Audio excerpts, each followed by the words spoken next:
Sud Radio, les Jeux dans tous leurs états. Maxime Liédo, Clément Arion.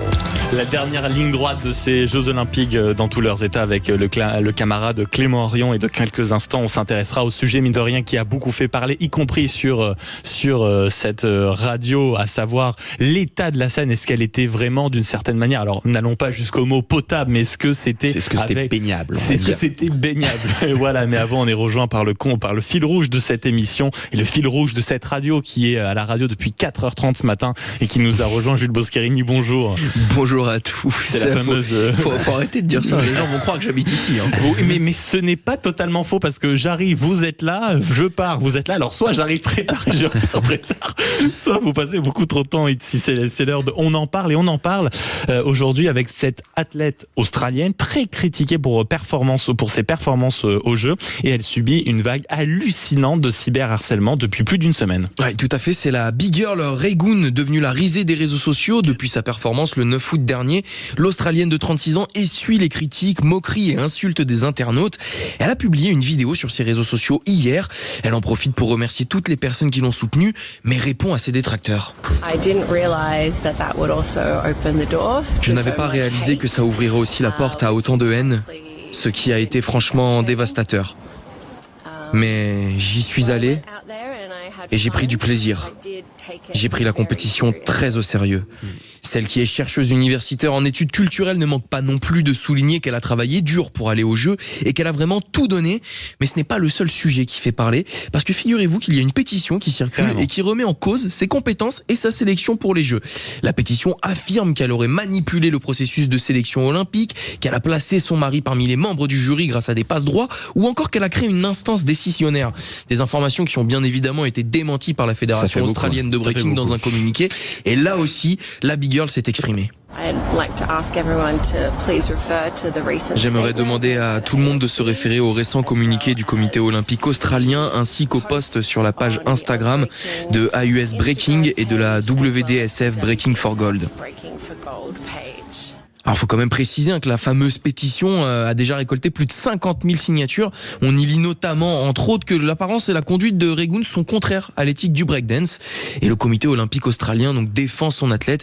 Il qualifie le texte de vexatoire, trompeur et intimidant. Et il a exigé le retrait immédiat de la pétition.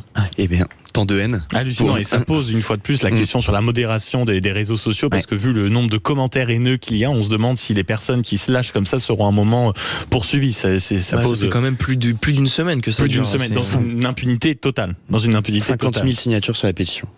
En plus, c'est à chaque fois en plus totalement toujours démesuré. Donc on comprend rien. Vous retrouve tout à l'heure, Jules, juste après, on va dire, s'être intéressé à l'état de la Seine. On va accueillir pour ce sujet Jean-Claude Olivia. Vous êtes le directeur de la coordination Eau-Île-de-France. Bonjour.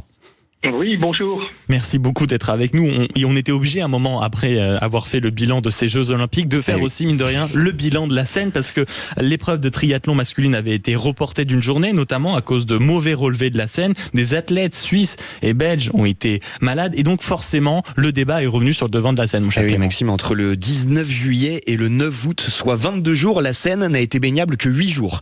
C'est d'ailleurs pour cette raison donc que les épreuves en eau libre, ainsi que les journées d'entraînement parfois des athlètes avec le fleuve ont dû être reportés à plusieurs reprises, 6 fois en tout. Est-ce que cela était justifié, Jean-Claude Oliva ? Oui, tout à fait. Moi, je pense que le bilan est vraiment pas terrible sur la qualité de l'eau de la Seine. Et encore là, on a, on a des critères qui sont les critères de la Fédération internationale de triathlon. Donc c'est pas les plus élevés que vous nous dites ? Voilà, qui sont plus élevés. Alors, qui sont moins élevés, par contre, si on prend des critères pour une baignade de grand public, ça serait encore plus sévère et il y aurait eu encore moins de jours baignables. Et ce qui est intéressant dans ce que vous dites et qu'on va peut-être devoir rappeler, c'est quand même que ça a coûté 1,4 milliard pour que vous nous disiez, Jean-Claude Olivia, directeur de la coordination Eau-Île-de-France, que ce soit baignable très moyennement. Oui, tout à fait. C'est à peine plus baignable que l'an dernier en réalité. Voilà, donc on a des résultats qui sont pas bons. Je pense que c'est pas les bons choix qui ont été faits en termes de dispositifs. Alors bon, il y a la question des mauvais branchements, des branchements d'eau usée qui se mélangent avec des eaux de pluie. Ça, c'est extrêmement difficile à résoudre. ça coûte très cher. Et de toute façon, on est a vraiment dépensé pas au 1,4 bout. milliard là, donc visiblement, genre, en termes de coût, on n'avait pas un problème de chéquier. Bah si quand même, parce que la réduction des mauvais branchements, au départ, on est parti sur l'idée qu'il y avait 23 000 mauvais branchements. Et en fait, il y en a 13 000 qui ont été traités. Mais là, maintenant, on s'aperçoit qu'il y en aurait beaucoup plus. C'est-à-dire qu'il y en aurait entre 63 et 126 000. Donc, on est très, très loin du compte. Et pour ces mauvais branchements, ça implique aussi des particuliers qui doivent faire des travaux. Il y a un reste à charge pour eux qui est entre 5 et 10 000 euros. Et on ne peut pas les obliger à le faire, bien entendu. Donc, voilà, c'est quelque chose de très, très difficile à résoudre en réalité. Une question du camarade Jules Boscherini qui est resté en studio, Jean-Claude Olivia. Ça a été très compliqué pour l'organisation du marathon. Les entraînements n'ont pas eu lieu. Pareil, la course des garçons a elle aussi été reportée. Il y avait un plan B qui était prévu. Mais dans ce cas-là, pourquoi ne pas l'avoir, ne pas l'avoir activé, ce plan B ? Je sais pas, ça c'est la responsabilité du comité d'organisation. C'est peut-être aussi la responsabilité des politiques qui ont à tout prix voulu que ça se passe dans la Seine à Paris. Bon, moi ce que j'observe aussi, c'est qu'il y a une autre possibilité. C'est le canal de l'Ourcq, c'est le canal Saint-Martin, c'est le bassin de la Villette, où la qualité de l'eau est toujours bien meilleure. Et voilà, donc là il y aurait une autre. Et d'ailleurs, il y a des Parisiens qui se baignent en ce moment, alors que dans la Seine, dans Paris, c'est vraiment problématique. Et Jean-Claude Oliva, vous qui êtes, je le rappelle, directeur de la coordination aux Île-de-France, la santé des athlètes, est-ce qu'elle a vraiment été mise en danger ? Est-ce qu'on peut dire ça ou non ? Écoutez, je pense sans doute pas, parce que les athlètes, ils sont bien préparés, ils sont en bonne santé, ils ont des vaccins, ils ont ils ont un régime alimentaire particulier, ils prennent des probiotiques, etc. Donc a priori non, j'espère que non. Ceci dit, pour le grand public, c'est une autre histoire. Et la ville de Paris, elle a pour objectif de rendre baignable la Seine à partir de 2025. On le rappelle au grand public. D'après ce que vous nous dites, est-ce qu'on peut dire que c'est une utopie ou non ? Il y a 3 sites de baignade qui ouvriront pendant l'été dès 2025, à l'île Saint-Louis, à Bercy notamment. Oui, moi je n'y crois pas du tout. Je ne crois pas que ça soit possible dans de bonnes conditions sanitaires, sauf si on a en 2025 un été très sec. Voilà. D'accord. Mais là, on a l'expérience de 2024, été un peu pluvieux, 2023 également. Et là les conditions n'étaient vraiment pas réunies pour une baignade de grand public. Donc finalement, le dernier mot reviendra à la météo, si je comprends bien. Oui, mais on n'a qu'à croiser les doigts. Oui, ou alors il faut changer de perspective. Et voilà, et ne plus courir derrière cette histoire de baignade en Seine dans Paris, se rabattre sur d'autres sites de baignade qui sont possibles.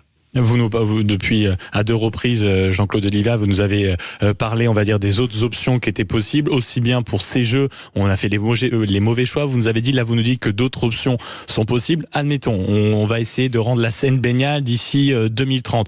Quels seraient les choix à faire, selon vous, très importants, pour justement que cela puisse être possible ?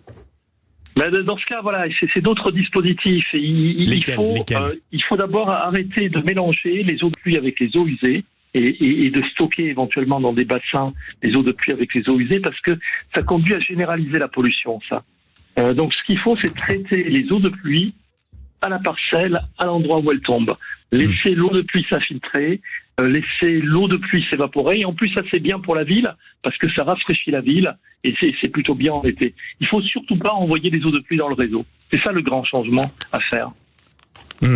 Question du camarade Jules Boscherini. Donc, est-ce que ça veut dire que à partir de l'année prochaine, si la Seine est baignable, est-ce que ça veut dire que dès qu'il pleut, on pourra plus se baigner ?